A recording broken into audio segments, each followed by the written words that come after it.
Kal Kadosh, I wanted to share with you incredible chidushim that I saw, novelties that I saw on Megillat Esther. However, though we're going to go through part of the Megillah inside, so that way we could actually see how does it actually pertain and what's the message that will come out to us. Okay? There is obviously going to be an important theme, and we want to actually pay attention to this theme going from the beginning of the Megillah until the end of the Megillah. So we're going to start. Yeah, the starting is that it starts Vayhi bime Achashverosh, and it was during the time of Achashverosh. Now we know that the Gemara already says whenever it says the word Vayhi, it means it's something bad. But now, what was so bad during the days of Achashverosh? What happened? So obviously, there's something in the history that we have to learn, even though it's not actually written in the Megillah, but we have to know it.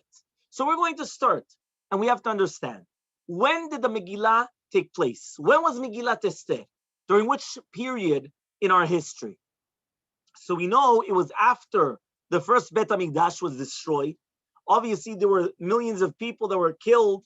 The blood of the Jewish people was spilled. The Bet HaMikdash was destroyed.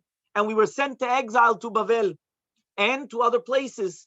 And we do know something very interesting that we know is that what happened is that we were in a very low key. We were upset, right? We were down. But look what happened all of a sudden. All of a sudden, even though we were down from being in the destruction, what happened is that there was a king called Koresh, the king of Persia, of Pras. Yeah, now we have to understand what happened. Where did he come from? Who is this king? What exactly happened during his days? So it says in the pasuk, Vayomel, this is a pasuk in Nehemiah, Vayomel yamelech vashegal yoshevet etzlo. He told me the king, and the shegal is sitting beside him. Who's the shegal? The dog. The dog? What exactly is going on? So there's a Ben Yoyada. The Ben Yishchai comes and he explains something incredible. Listen to the story and background. The story is that the previous king before Koresh, he heard that his daughter, right, was having a relationship with one of his servants. He got so angry, he went and he killed the servant. But the daughter was pregnant. So he waited. The daughter had a child, and when she had a child, this king took the child and he threw him into the desolate desert in order that he should die over there. HaKadosh Baruch Hu does not want that the child should die. So what does he do? He brought him there a kalba, he brought him here, this, we're going to say it, a female dog or whatever, that it was actually going to feed him. And in order to grow him up, when he grew up, he started becoming one of these strong people. He went and he gathered together an army and he went to war against his grandfather and he killed his grandfather and he became the king of Persia. He became the king of Pras. Since out of Akarat Tov for this dog, he went and he put it beside him everywhere. So this dog was always going to be beside him. But now what happens is you have this young king that he killed his grandfather to become king, to take vengeance that he wanted to kill him in the desert. But Hashem has a different plan. So therefore, he didn't let him die. So now he wants to get married. So this king of Pras, of Persia, goes to Madai. And he tells the king of Madai, please give me your daughter. So he says, you know what? I agree with you. No problem. And they made a scheme, a treaty, that when the king of Madai was going to pass away, Koresh was going to become the king of Paras and Madai, of both of them together. They were going to unite the kingdom, right? Like United Kingdom. So what happened is that one day he comes and he tells his father-in-law, you know what? I have an idea. He says, why don't we go and we do war against Bavel, against Babylonia, and we'll against Belshazzar, and then we're going to kill him, and then we'll have all of them together. So he said, yeah, perfect, good idea. They united and they go to war. And Belshazzar comes, and the first day, he hits them very, very hard. And now they were losing the battle. So Koresh comes, yeah, and listen to this. In the nighttime, he turns to HaKadosh Baruch Hu and he says, Ten li et harosh shel Belshazzar. He says, give me the head of Belshazzar, and I'll give you back the Bet HaMikdash. This is the Goy Kodesh speaking, and he's telling HaKadosh Baruch Hu, you give me his head, and I'll give you the Bet HaMikdash. And that night, Belshazzar comes, and he takes out the utensils of the Bet HaMikdash, and he makes a big seudah, because he made an account, and he realized the Jews are not going back after 70 years. According to my count, the past 70 years, they're staying here. So he made a huge party.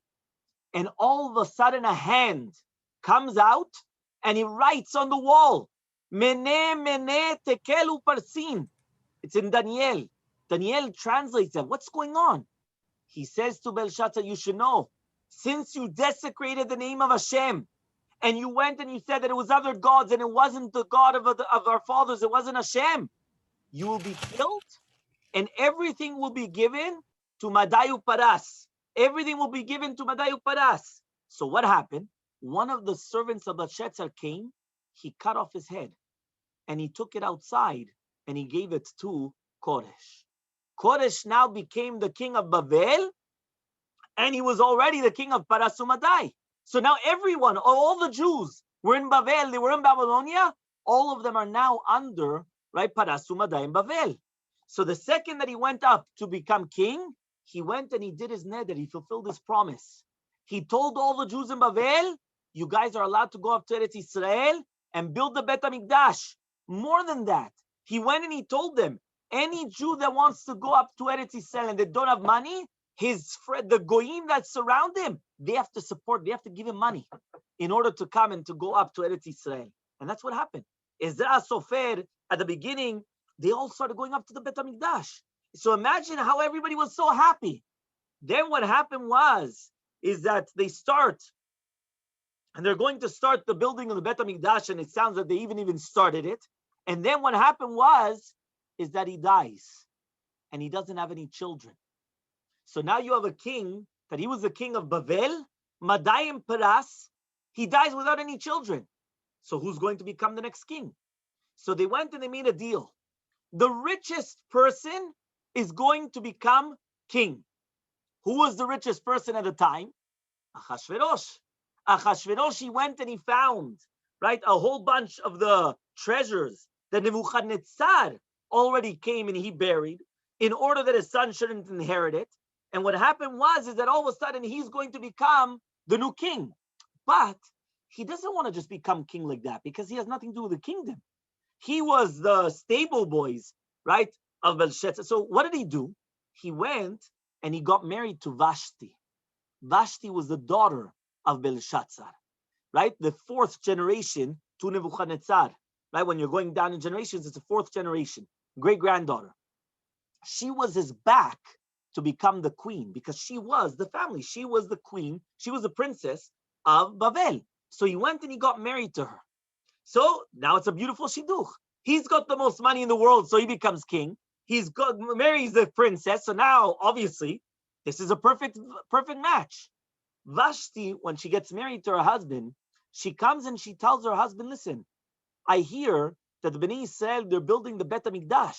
How could it be that my forefathers destroyed the Bet HaMikdash and now they're building the Bet HaMikdash? So she went and she told them, stop them from building the Bet HaMikdash.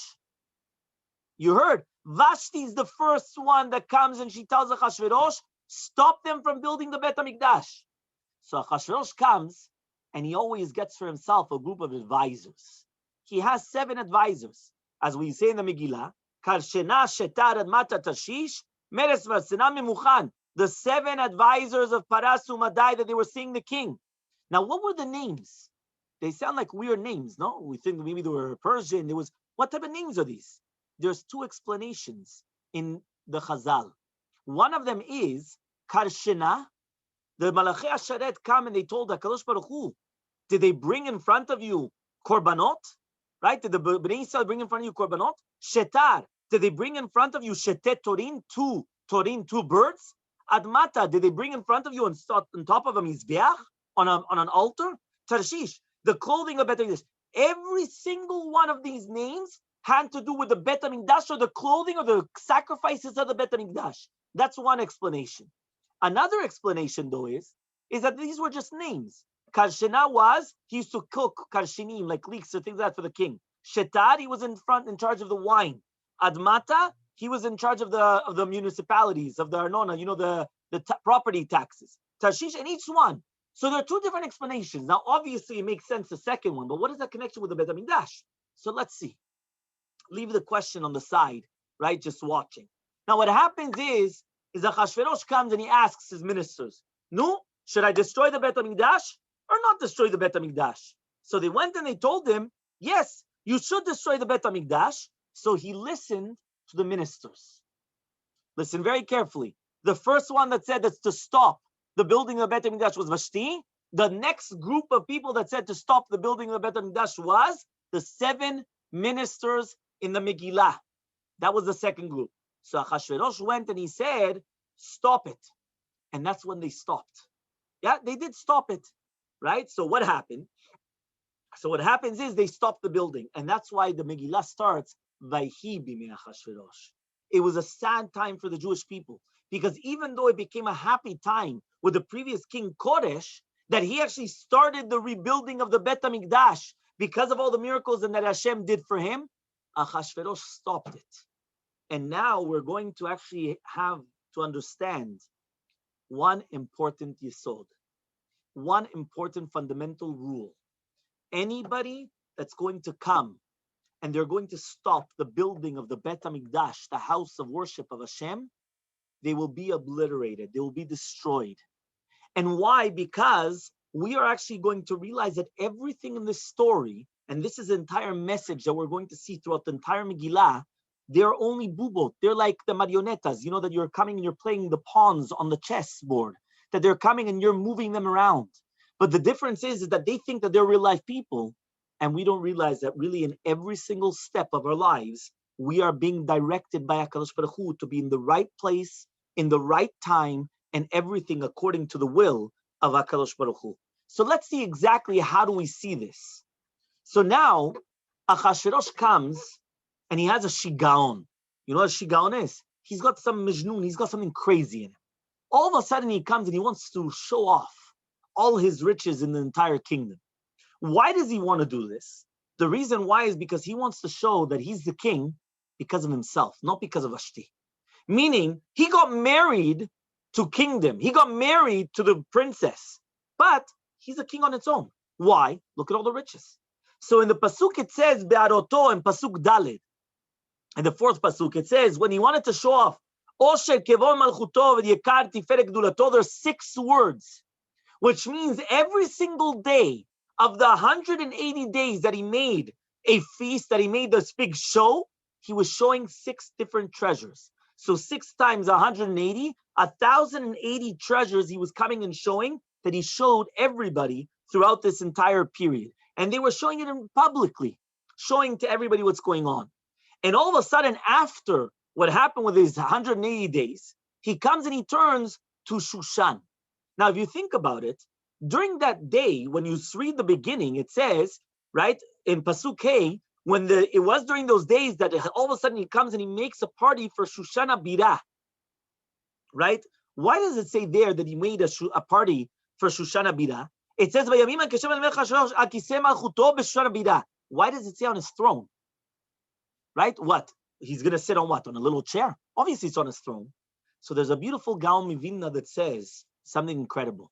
Do you know that almost every single pasuk in the Megillah, you have a miracle? You just have to open up your eyes to see the miracle.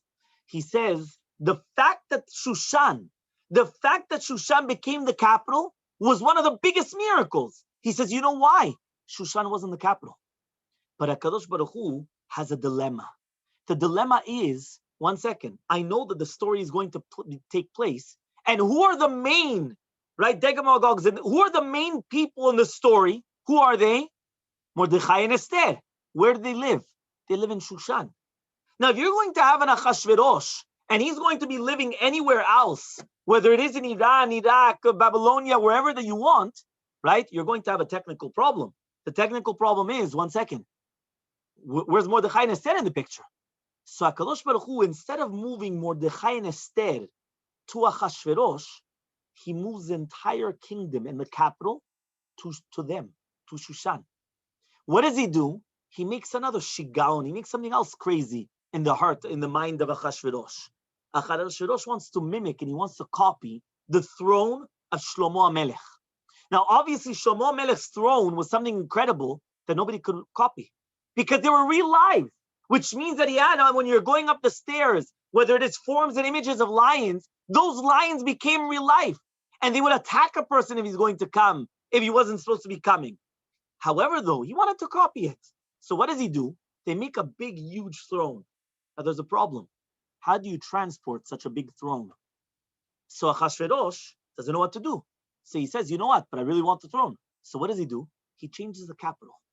That's like changing right now that Miami becomes the Silicon Valley or the New York of America instead of New York. Well, what's going on? Hashem has his plans and everything all of a sudden just changes. And then what happens is that this has now become the capital. And it needed to be the capital for Mordechai and Esther. So that's the first thing. All of a sudden what happens is that when he's going to come and start making a party, the party is a very interesting party. Why is it an interesting party? He wants to make the party very incredible and for the people of Shushan. But now it's interesting. The men are partying. Now, obviously, if the men are partying, who needs to party? The women. But now where do the women party? So the men, it says, right? It says they're going to do it by Achashverosh. But it says in Pasuk 9, Gam vashti hamalka sta mishte nashim bet hamalchut asher hamelech Achashverosh. Why does she do it in Achashverosh's house? She should be doing it in her own quarters, in her own area. Why is she doing it by Achashverosh? So therefore, Sei Chachamim, they both had the exact same plan. They both said, 1 second, we're going to start drinking. Yeah, that's the point of the party. Amishte. When did you ever see a party and nobody drinks? That's not a party, right? That's a library. So what do you have? Everyone's going to start drinking. So now we're going to have that the men are going to be on one side, and for sure, there has to be a mechitza. Saying what? Even the goyim understand it. But it's a very thin mechitza. We start a little bit with the mechitza, little by little, it just continues going out and out until there's no mechitza left. And then the God of the Jews, he hates promiscuity. He hates immorality. The second that the Jews are going to sin with immorality, they're done. You think that they're going back to Israel? They're going to be here for another thousands of years. Don't worry about it, right? We finished them off. So therefore, they were both there. Now, why? Because we have to remember that the simcha by a Jew and a simcha by a goy are two completely different things. Which means every single time that it says in the Megillah, HaMelech, the king, who are referring to? Hashem. Melech Malchei HaMelachim HaKadosh Baruch Hu. When it says HaMelech Achashverosh, it's Achashverosh. But if it doesn't say the word Achashverosh, HaMelech is always Hashem. So now what happens? It says in Pasuk Yod, Bayom HaShevi'i, on the 7th day, Ketov Lev HaMelech Bayayin, when the heart of the king was strong with wine. Who's it referring to? Hashem. Ketov Lev HaMelech Bayayin. What is Bayom HaShevi'i? Shabbat Kodesh, on the 7th day on Shabbat. Why? Hashem loves the Shabbat. Because even though the Jews come and they drink, we still have simcha and we have shirim ve'odaot. We thank Hashem. We come and we praise Hashem. We are becoming closer to Hashem. We don't go crazy when we drink. When we drink, we become closer to HaKadosh Baruch Hu. By Yom HaShevi'i, on the day of Shabbat, that even though we're drinking, Ketov Lev HaMelech Vayayin, Hashem sees the way that we have our parties. Because when Jews drink, it's a completely different story. It once happened that there was a rabbi named Rabbi Reuven Karnelstein that he had to go to America in order to have a kidney transplant. And he was there waiting for a little while and nothing was cooking. Finally, after a few months, they come and they say, it's almost Tevet, it's almost wintertime, he wants to go back to Israel. So, no, you're staying here. He says, well, I'm staying here. He says, don't worry about it. The Chagim, right, Xmas and New Year's is coming up right now. Don't worry about it, yeah? Don't worry. Why? The second that they're going to be drinking, we're going to have a lot of kidneys. Don't worry about it. Just wait. That's exactly what happens. People start drinking, and then what happens? Murder, right? Everything, back, forth, and all of a sudden they have everything. And that's the difference between what it is, the Jews and the Goyim, right? That's the concept behind it. It once happened that of Kahanaman, he was in charge of the Panovich Yeshiva. He once happened that he said that it was still in Lita, in Lithuania. They went and they were bringing a whole bunch of drinks for the yeshiva for Purim. And what happened is that all of a sudden the Goya, that she was in charge of the cleaning and everything, she disappeared on Purim. Everyone's looking. Where's the cleaner? Where's the nothing? They have nothing. They're the one that's serving. Where did she disappear to? She came back the day afterwards and she said, I don't understand. She said, when I saw all that amount of wine coming in, I said for sure they're going to go crazy and they're going to start killing each other. Because that's what happens by us. So I took off. She took off. She didn't imagine. You understand? By the way, you should know there was a biggest Kiddush Hashem when we went for the Siyum HaShas. That was actually during this time. It was in January, right? 2 or 3 years ago, if you remember. There was a beautiful Siyum HaShas in the MetLife Stadium. And there the Goyim were coming and saying, look at this. When they have such a big stadium and everyone's coming and they're having, whether it's the football or all the things that they're doing, they start drinking, and there's always a story. There's always something that happens. Here you had almost 90,000 Jews in one place, and nobody was drunk, nobody was crazy, nobody was doing anything. We were all doing it, what? For HaKadosh Baruch Hu. That in itself was one of the biggest Kiddush Hashems, the sanctifying of the name of Hashem in everything that we were doing, because there's a difference. But Vashti didn't understand that. So what happens? All of a sudden, Vashti comes, and she's invited by the king. Part of the plan. Yeah? He takes a little bit to drink. He goes a little bit high. No, they start arguing. Who's more beautiful? Which girls? So he says, yeah, my girl is not Madai and not Paras. She's not Persian, she's not Madain. You know what she is? Babylonian. But she's the most beautiful. So yeah, let's see. So they want to bring her in.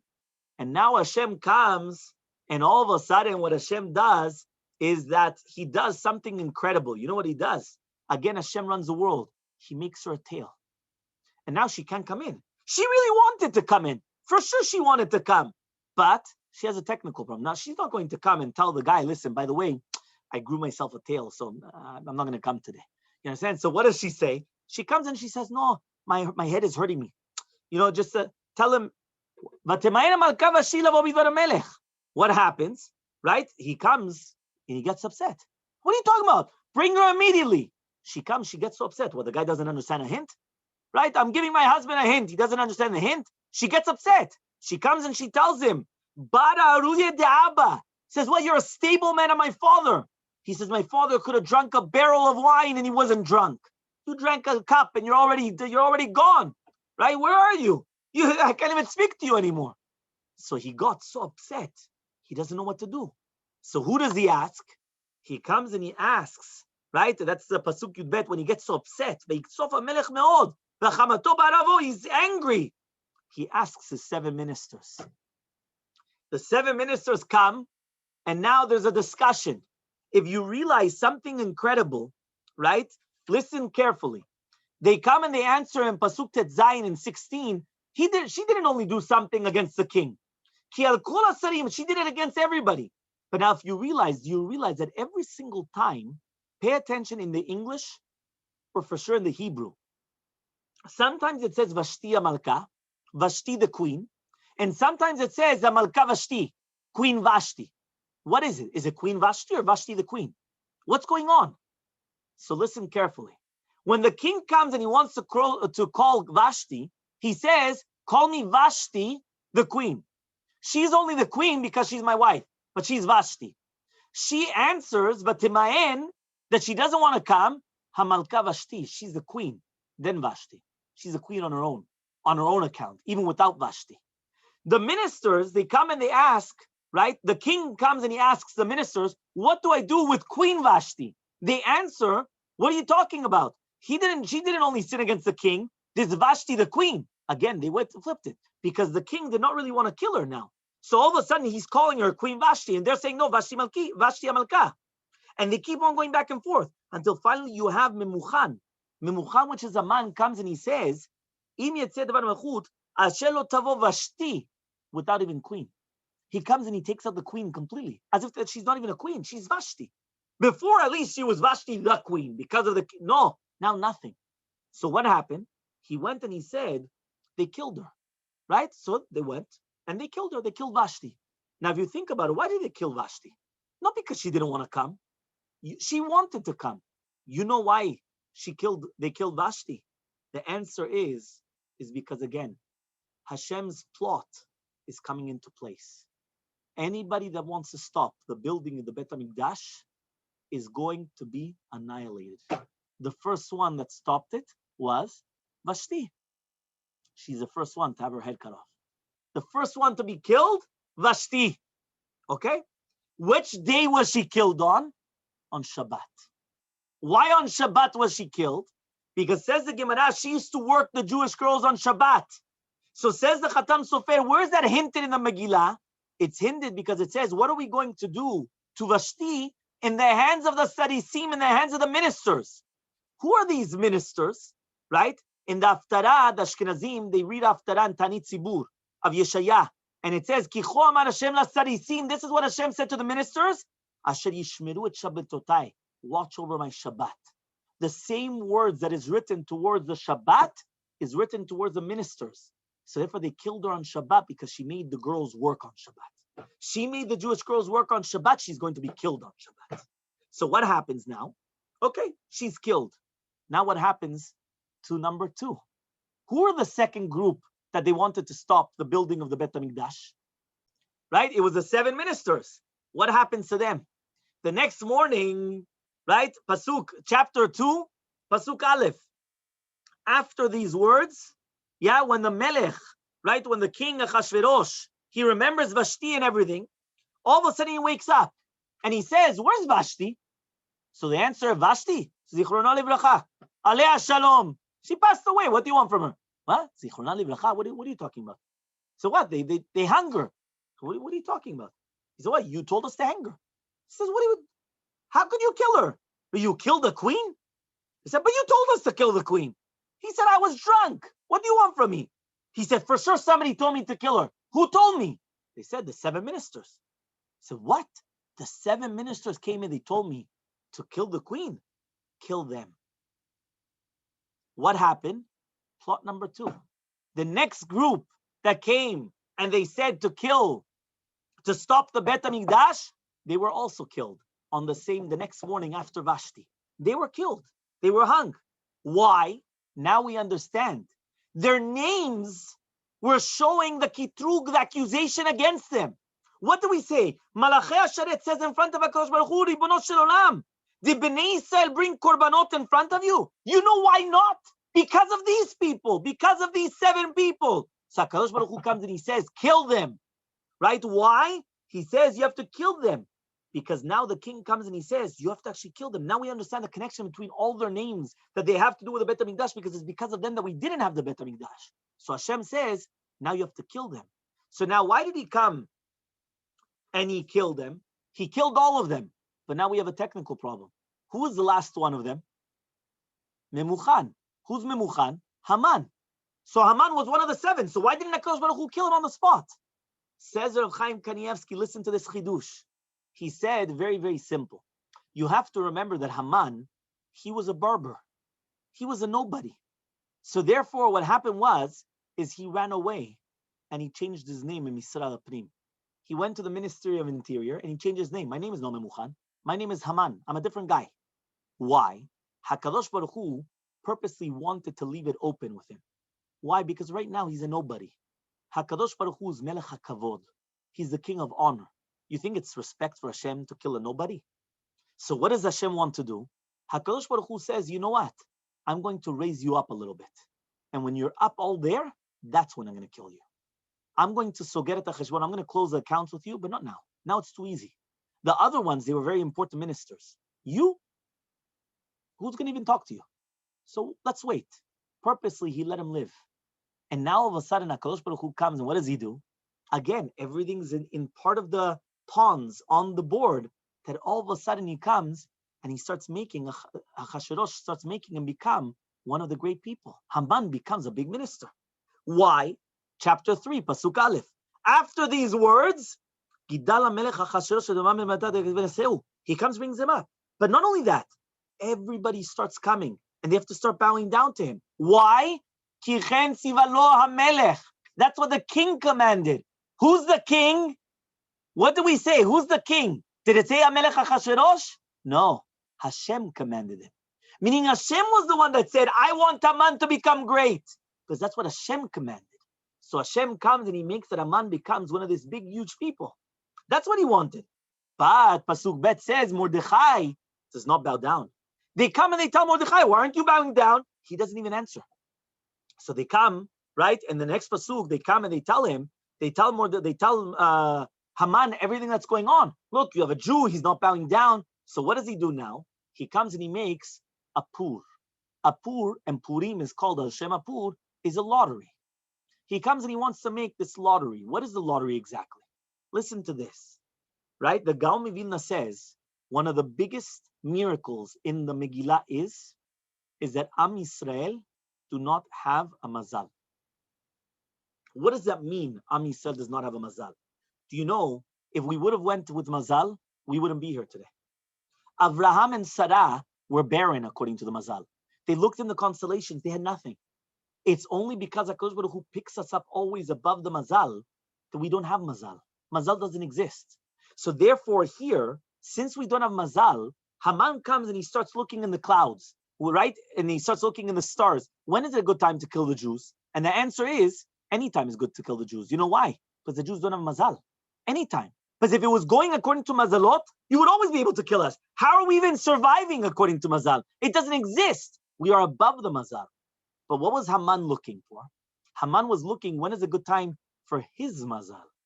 So he says, that's why it says, Hu agoral lifnei Haman. That this is the lottery. When is it a good time for Haman? Not when is the good time to kill the Jews. Because to kill the Jews, every time would have come out good. Because there's no mazal for the Jews. But when's a good time for Haman? And that's why we call Purim Purim, because of this miracle that we don't have mazal. It doesn't exist mazal by a Jew. The Jews are above all mazalot. We don't have it. So now what happens? After making this, comes Haman, and the Gemara says nobody knows how to say, right? That's a demagogue like Haman, that he knows so well how to speak negative against the Jewish nation. So he comes to Achashverosh and he says, let's destroy the Jews. Achashverosh says, what are you talking about now? Anybody that tries to touch the Jews, they get killed. Forget about it. Out of here. Haman doesn't keep quiet. He tries again and again and again and again. Achashverosh already starts going crazy. He finally says, you know what? Come, let's make a big reunion. We're going to make, again, with all the advisors. He brings a whole bunch of advisors. What should we do? Everyone was saying, what? We're afraid. So he said, what? We're also afraid of their God. He said, no, don't worry. Their God's an old man already. That's what Haman said. But the God's an old man. Don't worry. You have nothing what to worry about. Why? Yeshno me mitzvot. What does that mean? Yeshno am echad. They're sleeping. They're not doing the mitzvot. Mefuzarum fura bemalchutecha. What you're worried that now you're going to take out an entire province? They're all over the place. So don't worry. Even if you kill the Jews in different areas, you still have your entire provinces. You have everything the way that it is. Dateim shalomi kolam. Their religions is different from everything. We learn in universities. They learn in, what are they doing already? They're not doing anything.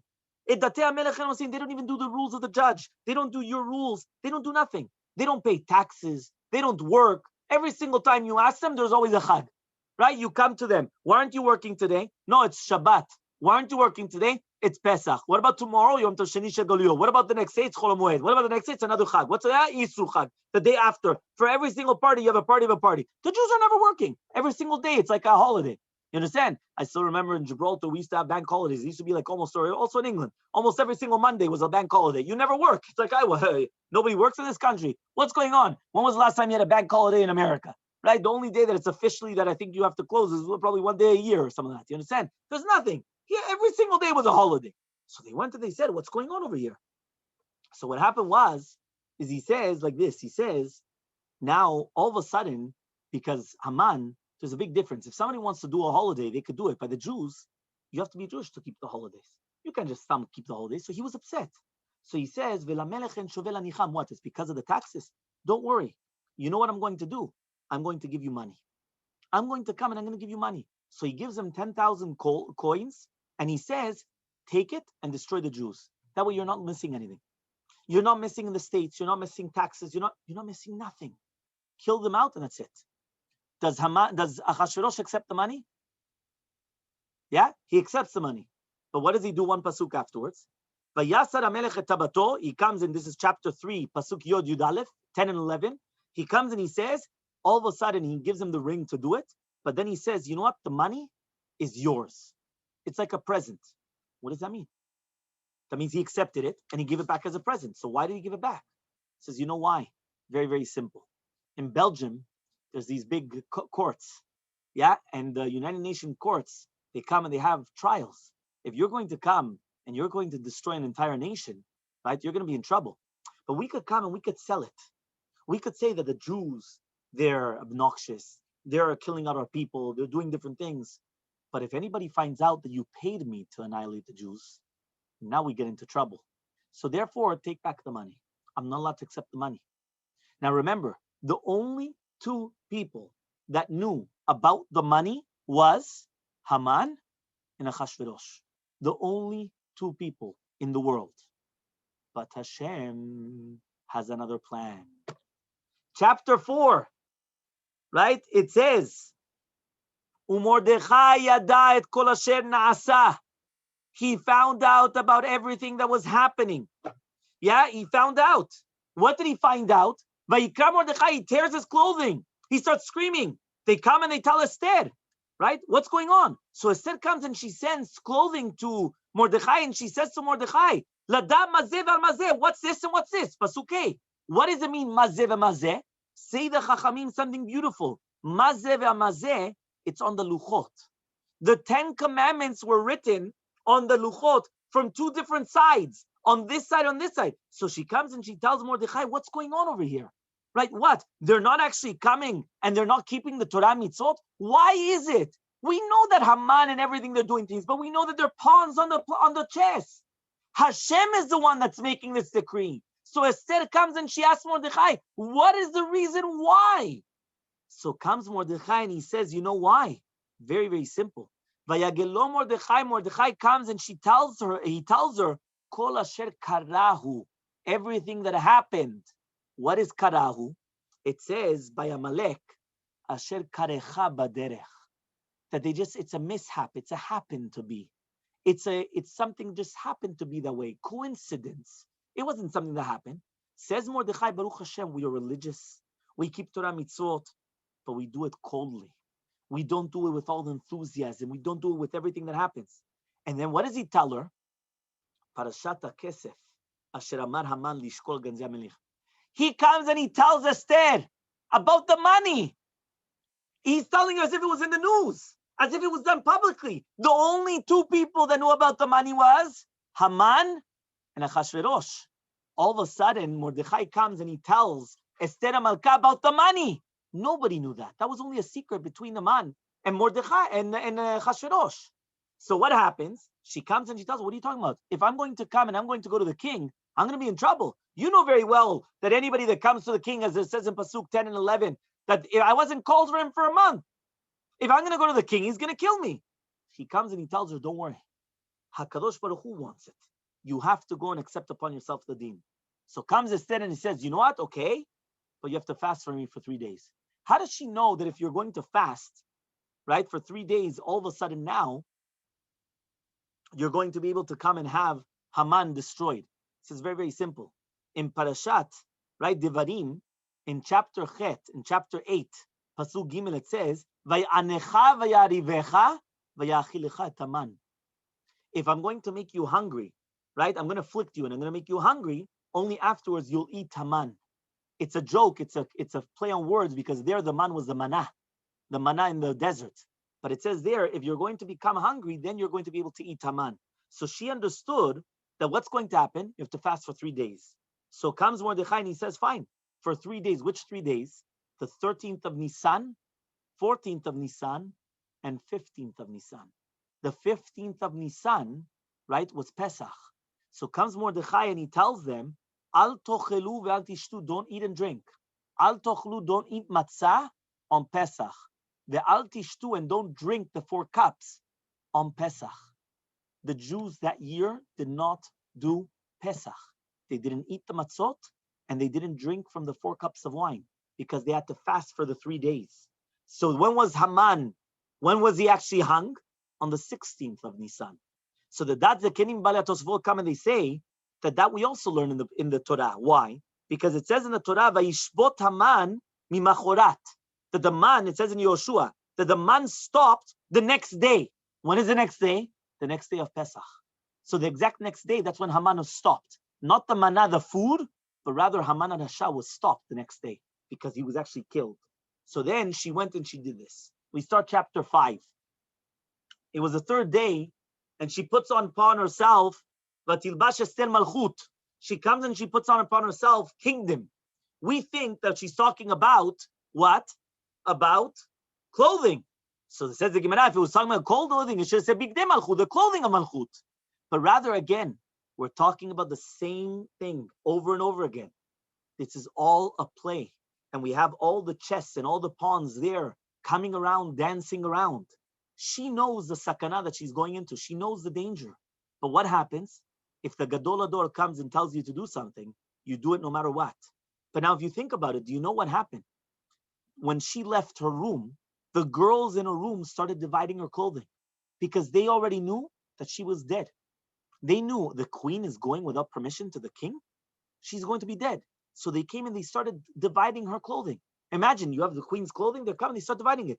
And that's what's written in Tehillim, in the chapter that we say on Tanit Esther and on Purim, Kavpet, that's chapter 22 in Psalms, Yutet, Pasuk Yutet. Yechaleku begadai lahem, they're going to divide their clothing between them. Ve'al levushi yapilu goral, they're doing a goral, they're doing a lottery on my clothing because they thought that she was already dead. But Esther doesn't care. Let them divide the clothing. She's going and she starts praying. Eli, Eli, lama zaftani, my God, why are you pushing me away? And she comes and she starts thinking. And all of a sudden, she comes and she's confronted with different groups of guards. And she goes right through them. And nothing happens until finally she comes and she's in front of the king and everybody has their weapons towards her. The king is so upset. He comes and he thinks to himself, Aiwa, right? What's going on over here? Yeah, he says, I had a wife, and when I tell her to come, she doesn't come. And this one, when I don't tell her to come, she's coming. What's going on here? Right? The women are always opposite. What's going on? Yeah? So he comes and he's upset. What does he do? He turns his head. He doesn't want to look at her. He's upset. Now, if he doesn't look at her, it's going to be a problem because then they'll kill her. Anybody that comes and is not called to the king, he has to come and put out his sharvita zahav, his stick, in order to actually come, forgot the good word in English, right? Scepter, I think it is. No, the scepter, to accept her. So what happens? Do you think that Achashverosh is the balabait? Do you think that Achashverosh is the one that's the boss? He's also a pawn on the thing. So what happened? The malachim come and they move his face. So now he's looking at her, and Hashem does a miracle. In Pasuk Bet, on the same chapter 5, Pasuk Bet, all of a sudden the king sees Esther Malka, and she finds favor in his eyes. Now, 1 second, how could it be that she finds favor in his eyes? She was 3 days fasting. An 80-year-old woman coming and fasting, and all of a sudden she's going to find favor in the eyes of Achashverosh. Says there were 3 malachim that came. One of them picked her up, that her neck was taller. The other one put a chut shel chesed in front of her. Another one went and he put the sharvit outside. How much did the scepter go out? Some people say that it was 16 or 24 or even 60 amot. That means all of a sudden the scepter comes out and all of a sudden he sees the scepter just grow, right? Like the hand of Bitya, right? By Moshe Rabbeinu, that the hand just continued going. The scepter just continued going. It just continued going. So what's going on over here? So all of a sudden he comes and he says, so Esther comes closer and the king, he's not crazy. He says there has to be something here. If Esther Malka is coming and putting herself in danger that I could have her killed for coming, she wants something. There's something here. It has to be worth it. So he comes and he asks her, Pasuk Gimel, what is it, Esther Malka? What are you asking for? So comes Esther and she says, if it's good, bring Haman tomorrow. We're going to today. We're going to have a mishteh. We're going to have a party, but I want Haman there. Esther comes and she says, I know that you weren't with me for 30 days, but bring Haman. What does she want to bring Haman? She wants to arouse in the Achashverosh a jealousy. All of a sudden, he comes and he thinks, I don't understand. My queen wants a dinner with me, and you're bringing an outsider? And you're bringing Haman? What's going on over here? Vayomer HaMelech, the king says, quickly, bring Haman. Fine. No, they come. All of a sudden, they pour her a cup. What does she do? She gives it to Haman. Right? She takes off her crown, and she puts it right beside Haman. The king is looking. He's saying, what's going on over here? His eyes are popping out. Right? She gets a cup of wine. The first thing that she does, she gives it to Haman. She has to give it to me. The crown, she takes it out, she puts it beside Haman. What's going on? There's something here. Vayomer HaMelech LaEsther. So comes again the king, says, no, what's going on? Right? Tell me, what do you need? I'll give you half the kingdom. She comes and she said, no. I want another time.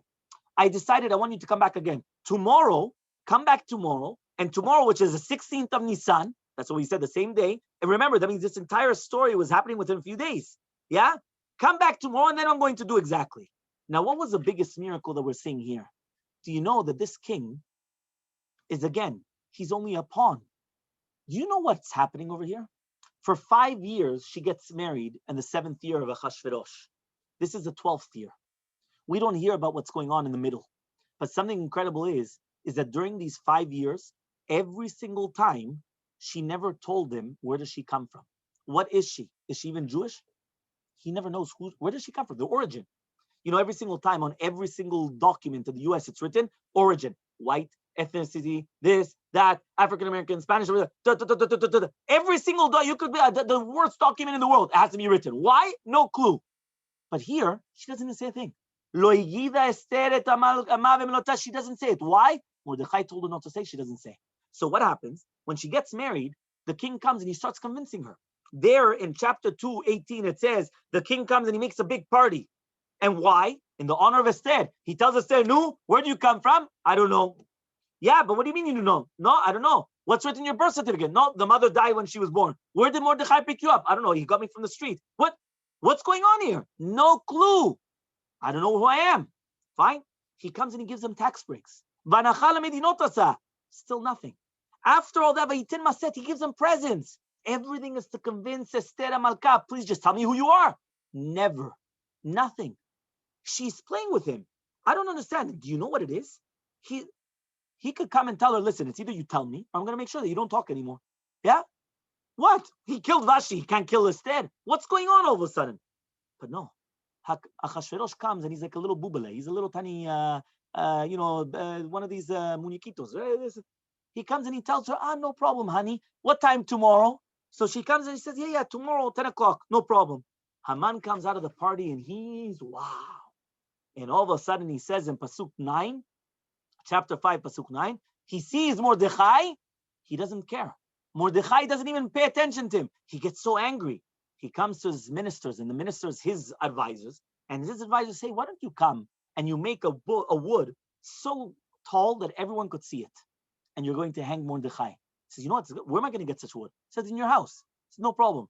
He comes and he starts doing renovations in his house the same day to start pulling out the wood and to start setting it up. He's going to set up this big, huge piece of wood, 50 amot tall, in order to hang Mordechai. Now it says that the king was all busy. What does it mean the king was all busy? The king, he comes back to his palace and his head is spinning. You know what it means, spinning? He says, what's going on? Esther at the beginning comes and she tells me, if it's good for the king should come in Haman today to the feast that I made for him. For him is who? The king. When I'm already in the feast, she comes and she tells me, tomorrow come back, but tomorrow I'm making the feast for you guys. Asher eselahem, for you guys in plural. Aywa. Before it was for me, now it's also for Haman. And then what happens? She comes, she starts, there's something wrong here.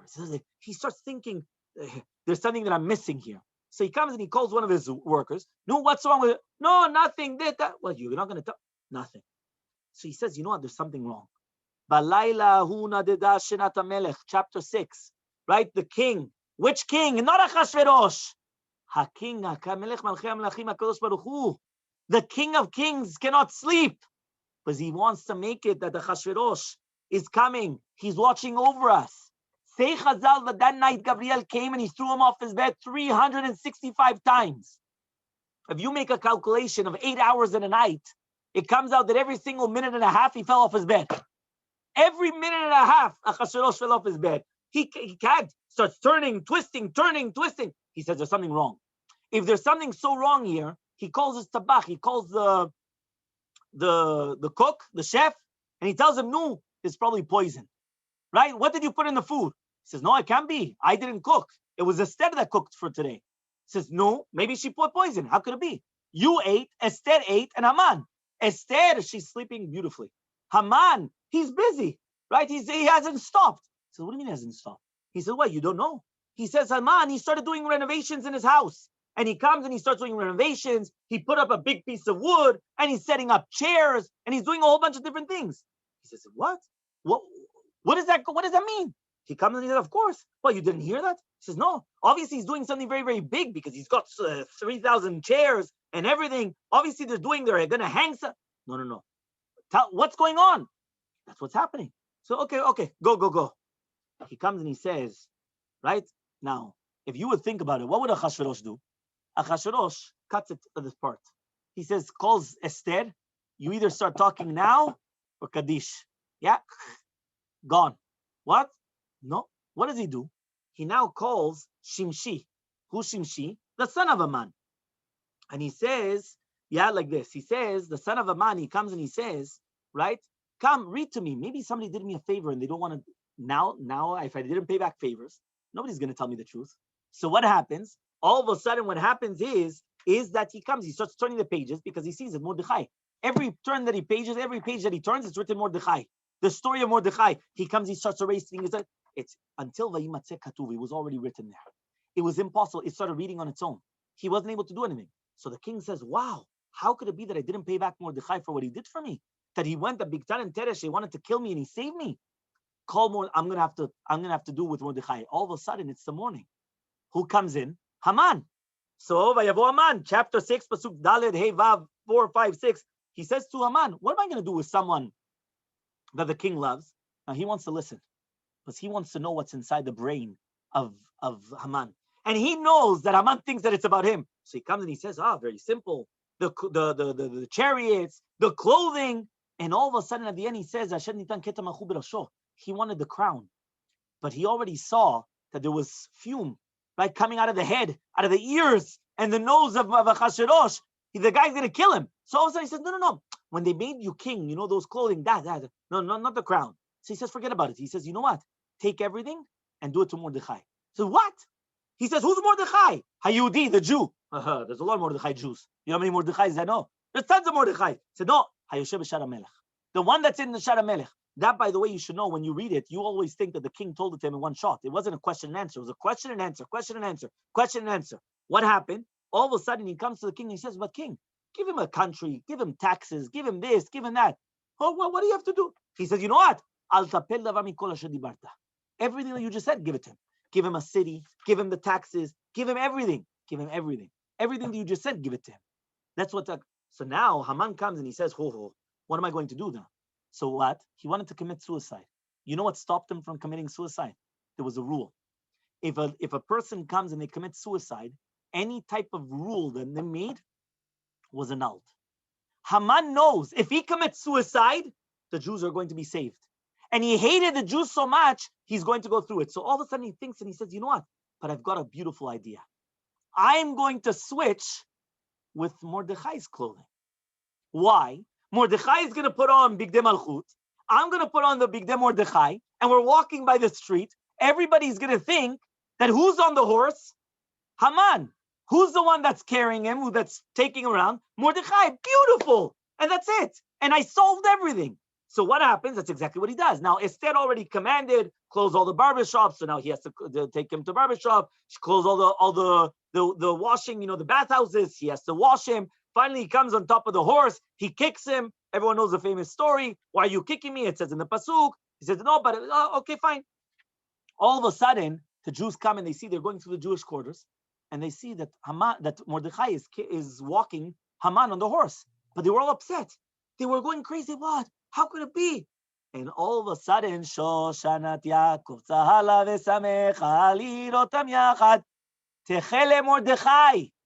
Mordechai saw that Haman put on his clothing. But Mordechai said, I love these clothing, but I'm just missing one thing. The tzitzit. Give me the tchelet. He comes and he puts on the tchelet. He doesn't care to be looked at as Jew. So the Jews at the beginning, they come and they see Mordechai carrying Haman. And all of a sudden they see 1 second. Haman's wearing tzitzit? What's going on here? They see from far tzitzit. They come and they look. Hey, that's Mordechai up there. So that's why Shoshanat Yaakov, that the Jews were happy because they saw the tchelet Mordechai. They saw there was Mordechai on the thing. But now what happens? He starts going through his family's quarters and the daughter is on top.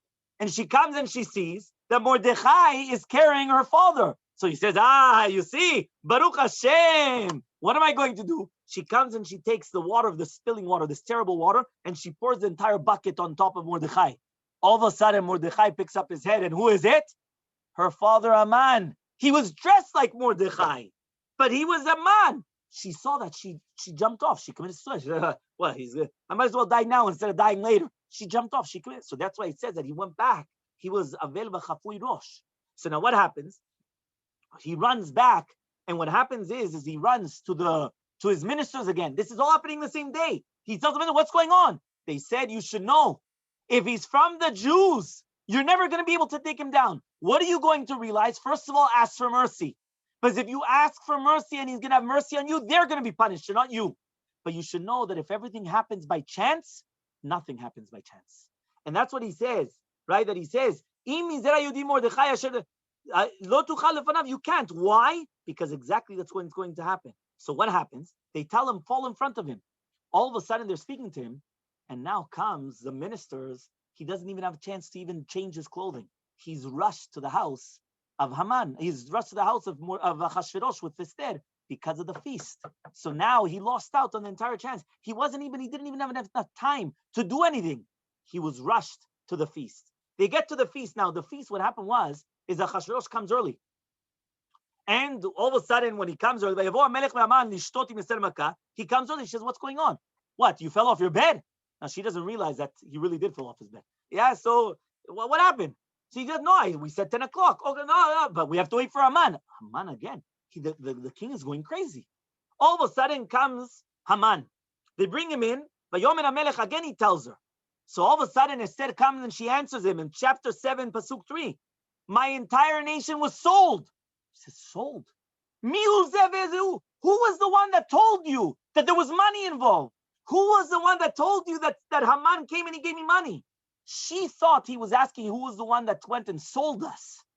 He was really telling who was the one that betrayed me to tell you that there was money involved in the sale in order to kill the Jews. So she answers, it was Haman. He comes and he says, what? Again Haman? Haman betrayed me and now she's telling everybody that he wanted to give me money to annihilate the Jews? He's going to get me in trouble. He gets up, he gets so angry, he goes outside. So now all of a sudden, what does Haman do? He does what his ministers told him. What does his minister tell him? Plead for your life. And if you fall in front of them and you plead for your life, they're going to be punished, not you. So that's what he does. Pasuk 7, chapter 7, chapter 7, Pasuk 7. Haman gets up to Levakesh Nafsho to ask for his life from Esther Makabas. He said that's it. There's nothing happened. What happens? The king goes outside and all of a sudden he sees that they're cutting the wood. He says, what's going on over here? Right? They said, what? What are you talking about? Haman told us to come to cut the wood. What? Haman again? He went out for fresh air. He can't. He goes back inside. He's already had it. What happens? The Malach Gabriel comes and he pushes Haman. But now Haman tries to get up. Pushes him again. The king didn't come back yet. Pushes it again. Keeps on pushing him. He was falling. It doesn't say that he fell. He was falling on the bed. All of a sudden he comes and he says, I don't understand you. In my own house, now you're trying to fall and you're trying to take my wife as well? What's going on over here? He says, all of a sudden comes Charvona. Charvona, we think is Stam, a minister that just popped in. Eliyahu Navi Zachulatov comes and he says, Gami ine ha'etz asher asa Mordechai shetov ala melech. He went and he said, you know that this guy came, Haman, he made a tree for Mordechai, which was good on the king. He said, which spoke good about the king. He understood which the tree is good on the king, which means he understood that the king was going to be hanged. Chashverosh says, what? The king is going to be hanged on that tree? Hang him on the tree. And they went and they hung Haman. Now HaKadosh Baruch Hu finishes the story of the person that actually stopped the building of the Bet HaMikdash. Now it doesn't stop there. All of a sudden they come and they killed out. The Jews start killing out people. So Chazal say that they started killing out people. And what happened is that comes Achashverosh and he says, do you know what happened? They went and they killed out. A malach comes and he hits him on the mouth. He stopped. But he says, what else do you want? He comes and he says, I want tomorrow they should also continue killing out people. He says, whatever you want. Whatever you want, my dear, you have it. And that's exactly what happened. Again, Achashverosh is in the hands of HaKadosh Baruch Hu. And now we actually understand, and with this we finish the entire story of the Megillah. Purim is a chag of emunah. Purim is a chag that we have to have emunah in HaKadosh Baruch Hu, that there's no such thing as chance. Every single thing that happened, we see the pawns on the puzzle which don't make sense at all. Nothing makes sense in the Megillah. You go through one by one by one by one. If you take every single little tiny thing, you think, how could it be? It doesn't even make sense. But when you look through it and you see how everything was mina shamayim, you see it's something completely different. Right? Chazal actually come and saying that if you read the Megillah backwards, you're not Yotzei Chovah. You don't fulfill your obligation. The Admor Mikotz comes and he says, what does it mean backwards? He says, if you think that the Megillah only happened once, you're never Yotzei Chovah. You didn't learn the lesson of the Megillah. Because in every single day of our lives, we come and we realize that Hashem is still there. And we have the pawns on the puzzle, on the chessboard, and he's moving them around. And he's the one that's coming and he's doing everything to show us who it is. Just like by the time of Purim, do you know that they went and they said that Esther, she betrayed the Jews. Imagine right now if you're looking on the outside and Esther Malka has the way to come and plead in front of the king. Who does she invite to the party? Haman. They went and they said, we thought that Esther Malka was in the queen. She was going to protect us. All of a sudden, she brings our biggest enemy into the party. What's going on? The Jews started crying even more because they thought that now we can't even trust Esther anymore. And that's why HaKadosh Baruch Hu wanted to show them that at the end of the day, HaKadosh Baruch Hu is the one that controls everything. And from the beginning until the end. So you see how the entire story started with the building of the Bet HaMikdash. And it actually did happen that it was the child of Esther Malka that did continue the building of the Bet HaMikdash. And he actually finished the building of the Bet HaMikdash. But you see how beautiful that it was. This entire concept from the beginning until the end, that you see how everything in the Megillah took place. And that Hashem was always with us from the beginning until the end with all the miracles that we see all throughout. I hope everyone has a wonderful Purim, and I hope that this actually changes a little bit of our perspective when you're reading the Megillah in such a way with such beautiful insights that we have. It's something incredible.